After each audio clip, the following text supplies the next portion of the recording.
Salam, xoş gördük hər birinizi müəllimlər və müəllimliyə namizəd olan şəxslər.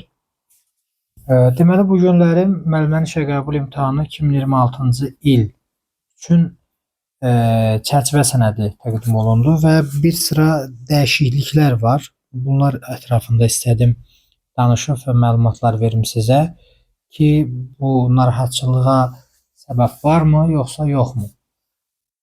Ümumiyyətlə biz bilirik ki, müəyyən bir ildən bir bu çərçivə sənədində bəzi yeniliklər, əlavələr olur. Bu artıq belə deyim də alışqanlığımız yaranıbdır buna və ilin əvvəlində də əsasən biz deyirik ki, ilin gedişatında yenilik gözləyə bilərik, dəyişiklik gözləyə bilərik.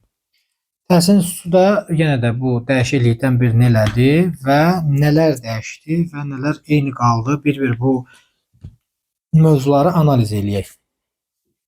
Əvvəlcə bura diqqət eləmək istəyirəm. Bura diqqət eləyin ki, əvvəllər burada verirdi hüquqi savadlıq və verirdi fən kurikulumunun tətbiqi, bir də pedaqoji və psixoloji yanaşmalar. Sual elə verilirdi, amma indi artıq hüquqi savadlıq hissəsi burada yoxdur. Burada metodiki səriştəlik və pedaqoji səriştəlik kimi iki bölmədən, böyük bölmədən hərəsindən 10 sual düşür, toplam 20 sual. Və gəlin görək burada biz nələri artıq görmürük, bir-bir bunları analiz eləyək.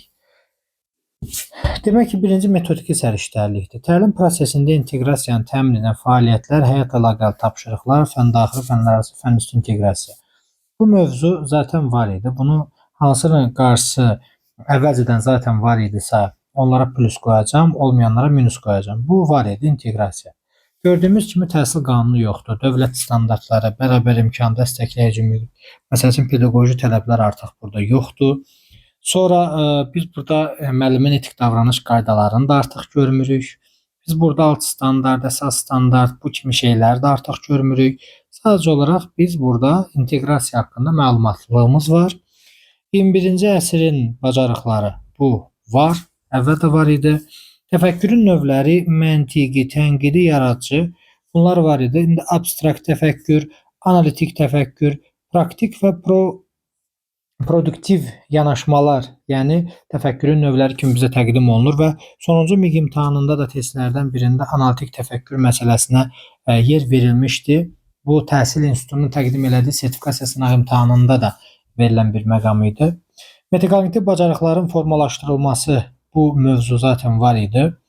Bilik və onun növləri, tapşırıqlara tətbiqi bu da var idi əvvəlcədən. Bloom idrak taksonomiyasının təlimdə tətbiqi bu var idi. Biz idrak taksonomiyasını onsuz da hər il görürük imtahanlarda. Amma fikir versək görərik ki, emosional taksonomiya və psixomotor taksonomiya artıq yoxdur. Bu mövzu çıxıbdır. Sonra səriştə əsaslı tapşırıqların hazırlanması Dr. Norman qoyub dərin bilik səviyyələri nəzəriyyəsi. Bu yenidir, yazıram, yeni. Sonra təlimin forma və modelləri birbaşa, layihə əsaslı, oyun əsaslı, problem əsaslı, araşdırma əsaslı, sinxron, asinxron bu mövzu əvvəlcədən var. Təlim strategiyaları və texnikaları, analitik strategiyaları, əməkdaşlıq və kommunikasiya strategiyaları, refleksiya strategiyaları, yəni üsulları nəzərdə tutur.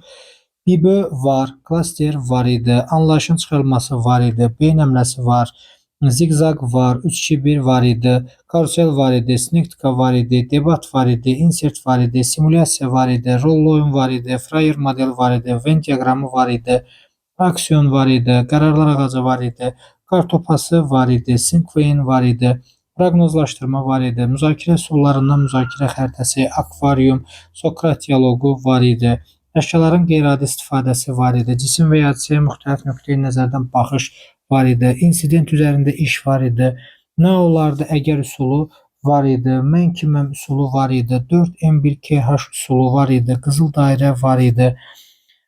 Bu SWOT analizi üsulu var ki, bu üsul yenidir, bu yeni üsuldur. Təbii ki, dərslərimizdə danışacağıq. Bloom kubu var idi, debat var idi, sinif kösləri var idi, düşün-cütləş bölüş var idi. Burada bir dənə yeni üsul, budur, SWOT üsuludur. Bu haqda dərslərimizdə məlumat verəcəyik. Sonra illik və gündəlik planlaşdırma, təlim nəticələri, qiymətləndirmə meyarlarının müəyyənləşdirilməsi bu əvvəlcədən var idi. Şagird yönümlü təlim, problemin qoyulması, şagirdin dərsə cəlb olunması, sual-cavab, əməkdaşlıq, refleksiya bu əvvəlcədən var idi. Müəllimin fasilitasiya bacarığı bu əvvəlcədən var idi. Fərdləşmiş inklüziv və differensial təlim bu mövzu var idi. Düzdür, burada inklüziv təhsili əvvəllər ayrı, differensial təlim ayrı verirdilər. İndi artıq bir yerdə təqdim olunubdur. Fərdləşmiş təlim, inklüziv və differensial yanaşma. Əslində biz bunu dərslərdə də izah eləyəndə həmişə bir arada adlarını çəkirdik ki, yəni bir-birindən əlaqəli anlayışlardır. Sonra öyrənmə tərzləri 4 dənə öyrənmə tərzi var idi. Bu da əvvəlki kimidir. Təlimdə rəqəmsal vasitələr və süni intellekt. Bu ümumiyyətlə yenidir, bu hissə yenidir. Ümumiyyətlə bunu heç bir zaman əvvəlcədən deməmişik. Google Classroom, Kahoot, Quizzes, ChatGPT, sonra Canva for Education. Bunlar proqramlardır. Artıq yəni demək istəyir ki, rəqəmsal bacarıqları və süni intellekti təlimə inteqrasiya eləmək üçün müəllimin bu səriştəlliyi olmalıdır. Yəni məsəl üçün müəllim süni intellektdən də istifadə edə bilər. Sonra müəyyən bir slaytlar hazırlamaq, onlayn oyunlar, məsələn Kahoot onlayn bilik yarışmasıdır. Bunlardan istifadə edə bilər. Yəni bu maraqlıdır və bu düşünürəm ki, məktəbdə müəllimlərə lazım olacaq bir şeydir. Gələcəklə bağlı təbii ki, bu inkişafı göstəricisi olur. Sonra davam eləyək. Tədrisdə dizayn düşüncəsi bu da yenidir. Bunu da əlavə eləyiblər. Qiymətləndirmə demək olar ki, eyni qalıbdır, dəyişiklik yoxdur. Bu var idi. Diaqnostik, formativ, summativ, kiçik, böyük var idi. Qiymətlənmə meyarları anlayışı var idi. Bunu həmçinin biz planlaşdırma dərsində də danışırıq. Sonra formativ qiymətləndirmə var idi. Beynəlxalq qiymətləndirmə bu da zaten var idi. Burada yenilik yoxdur demək olar ki. Burada sadəcə qiymətlənmə meyarları bölməsi burada əlavə olunur. Gəldi pedaqoji səriştəlliyə.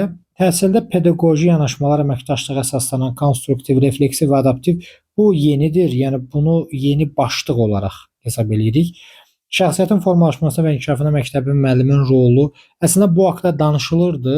Bir mövzu var ki, şəxsiyyətin inkişafı dərsinin içində var idi bu material, amma az idi. Qısa idi. Yəqin ki, bununla bağlı yeni material təqdim olunacaq. Buna da yeni yazaq.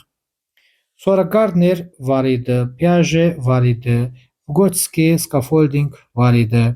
Sonra Dweck düşünmə tərzi var, mənəvi inkişaf nəzəriyyəsi var, Robert Gagne öyrənmənin şərtləri var idi, 9 addım. Emosional intellekt var idi.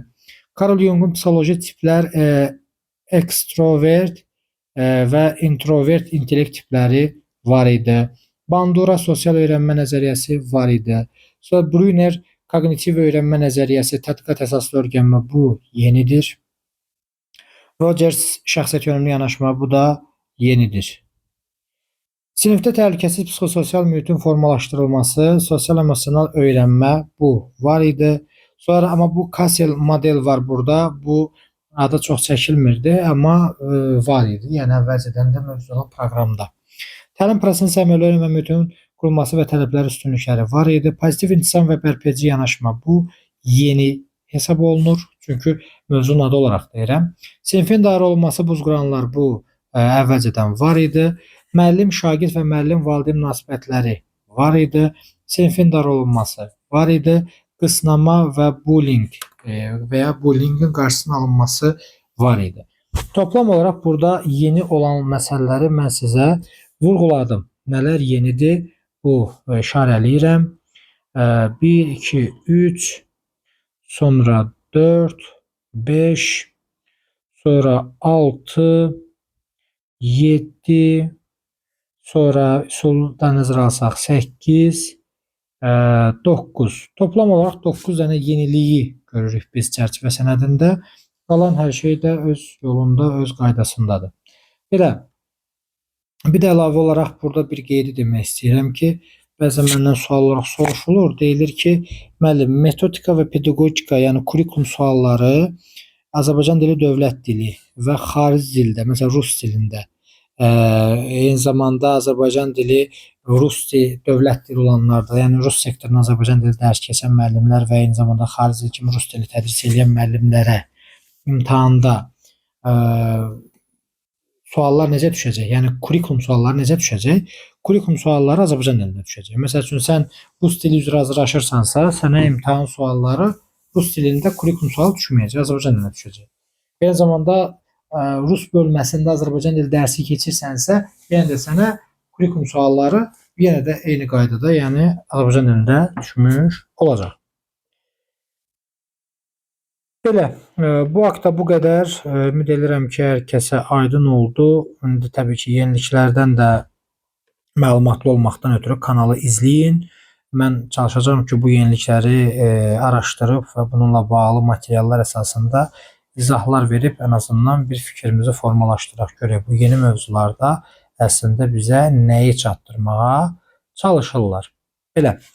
Özünüzə yaxşı baxın, uğurlar, hər birinizə zehin açıqlığı arzu edirəm. İnşallah ki, imtahan sizlər üçün uğurlu olar. Sağ olun.